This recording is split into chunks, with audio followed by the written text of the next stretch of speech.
dan muslimat ya, di berbagai negara yang mereka tertindas, mereka ya hina ya, dan sulit untuk melaksanakan ibadah kepada Allah Subhanahu wa taala. Ini juga merupakan nikmat dari Allah Azza wa Jalla. Salawat serta salam tidak lupa kita curahkan kepada uswah hasanah kita, Nabi yang mulia Nabi Muhammad sallallahu alaihi wasallam, manusia yang paling mulia, manusia yang utama, yang tidak ada setara dengannya siapapun itu. Ya, bahkan para nabi, para rasul yang lainnya pun memuliakan beliau sallallahu alaihi wasallam. Jasa-jasa beliau sangatlah banyak, perjuangan beliau sangatlah banyak. Kalau bukan karena jasa-jasa beliau dan perjuangan-perjuangan beliau, agama Islam ini tidak tersampaikan kepada kita. Mudah-mudahan salawat juga tercurah kepada keluarganya, para sahabatnya, serta orang-orang yang selalu dan senantiasa mengikuti beliau hingga hari kiamat kelak. Bapak Ibu sekalian yang dirahmati Allah Azza wa Jalla,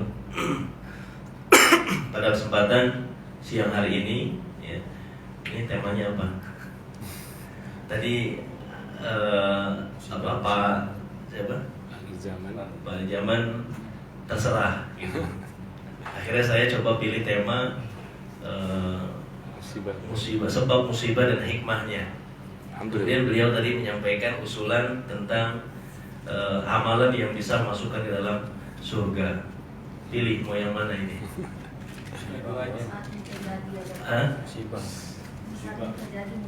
Nah, sebab terjadinya musibah dan hikmah, ya, dan hikmah dari musibah tersebut. Bapak Ibu sekalian dirahmati Allah Subhanahu wa taala. Ya. Jadi kita hidup di dunia ini pasti ya akan merasakan bahagia, juga susah, senang, juga menderita ya. Artinya sudah merupakan sunnatullah, itu pasti akan terjadi pada setiap manusia. Kadang Allah berikan kenikmatan, kadang Allah berikan ujian. Tidak mungkin seseorang itu Allah berikan kenikmatan terus-menerus tanpa Allah uji. Ya. Tidak mungkin Allah Subhanahu wa taala menciptakan manusia begitu saja tanpa diuji. Bahkan di dalam banyak ayat Allah Subhanahu wa taala menjelaskan bahwa ya Allah menciptakan kita semua untuk diuji. Siapakah di antara kita yang paling baik imannya?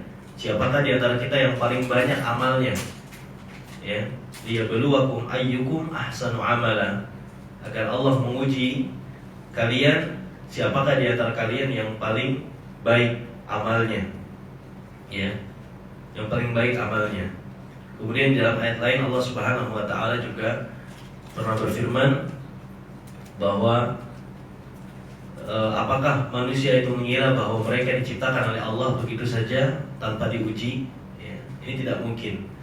Ya, manusia yang Allah ciptakan pasti akan Allah uji agar siapakah di antara mereka yang paling baik amalnya, ya, keimanannya kepada Allah Subhanahu wa taala.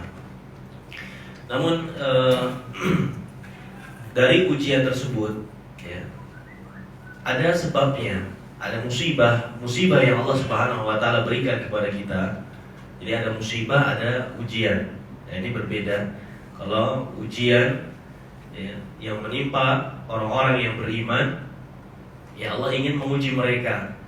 Allah ingin menguji mereka bukan disebabkan perbuatan maksiat atau dosa yang mereka lakukan, tapi karena Allah ingin tahu sampai mana nih kadar kesabaran mereka terhadap ujian yang Allah berikan ini. Ya, contoh orang yang dia sholatnya rajin, ya, puasa sunnah juga tidak ketinggalan, salat sunnah juga demikian, sering berzikir kepada Allah, berdoa kepada Allah, melaksanakan perintah-perintahnya, menjauhi larang-larangannya, tapi ada saja ujiannya. Nah, ini Allah ingin uji dia, ya, sampai mana ini kesabaran dia dalam menghadapi ujian tersebut. Ada juga orang yang melakukan perbuatan dosa, perbuatan maksiat, kemudian Allah timpa kepadanya musibah. Allah timpa kepadanya musibah. Ya, ini juga hikmah Allah Subhanahu wa taala yang Allah timpakan musibah kepadanya. Ketika kita mulai lalai keimanan kita kepada Allah, ya, menurun, karena iman itu yazid wa yanqus, bertambah dan berkurang. Yazidu bit ta'ah wa yanqusu bil ma'siyah. Bertambah dengan perbuatan taat dan berkurang dengan perbuatan maksiat. Nah, ketika mulai lalai, ketika mulai kendor ibadah kita kepada Allah Subhanahu wa taala, maka Allah uji. Ya. Biasanya bila Allah berikan ini musibah-musibah. Nah, ketika seseorang tersebut, seorang muslim tersebut Allah timpakan musibah kepadanya, dia mulai ingat, oh, ini kenapa Allah timpakan musibah kepada saya? Akhirnya sadar, oh, disebabkan mungkin ya ini sholatnya masih bolong-bolong, masih lalai. Ketika Allah panggil untuk sholat masih ya di bawah santai gitu. Padahal ini kewajiban. Atau ya mungkin berbuat zalim kepada yang lainnya. Ya, pokoknya perbuatan maksiat, perbuatan dosa yang dilakukan oleh manusia tersebut. Akhirnya dia memperbaiki dirinya. Ya, bagaimana caranya supaya Allah angkat musibah tersebut.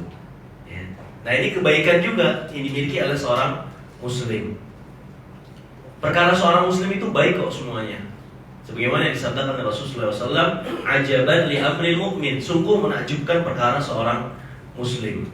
Inna amrahu kullahu khair. Perkara seorang muslim itu baik semua, nggak ada yang nggak baik. Bagaimana itu? Yang pertama, in asobathu sarra syakara fakana khairun. Apabila dia ditimpa oleh atau diberikan kenikmatan oleh Allah Subhanahu wa taala, maka seorang muslim itu bersyukur. Ya, bersyukur, mengucapkan alhamdulillah, kemudian dia menafkahkan, mensedekahkan hartanya di jalan Allah Subhanahu wa taala. Ya, ini bentuk syukur. Fakana khairul lah, maka itu baik bagi dirinya. Sebaliknya, wa in asabathu darra, apabila dia ditimpa oleh musibah,